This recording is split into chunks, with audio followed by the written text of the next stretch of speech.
È notizia che oggi campeggia su tutta la stampa. L'Ars va a rilento e i deputati regionali se la prendono comoda, comodissima per uno di essi che ha disertato 12 delle 13 sedute fino ad ora convocate, mentre altri sono stati assenti per 6, 5, 4 e così via.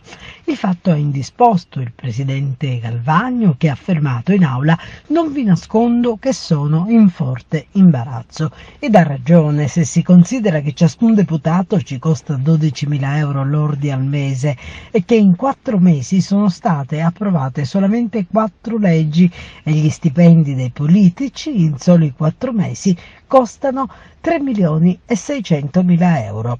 Se ci spingiamo a suddividere la somma per ciascuna legge approvata, significa che ciascuna di esse ci costa 900.000 euro.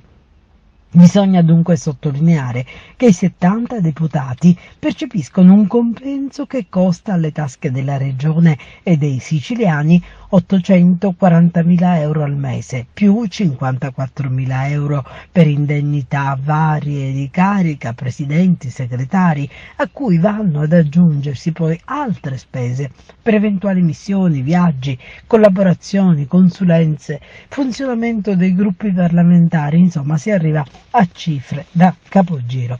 E quindi il presidente Schifani prova al riguardo una mossa finalizzata a responsabilizzare l'Ars, lancia un richiamo ad abbandonare la rilassatezza e convoca per martedì i capigruppo e i presidenti delle commissioni legislative, chiede un'agenda di breve e medio periodo, chiede dunque impegni precisi. Ci riuscirà? Noi restiamo in attesa.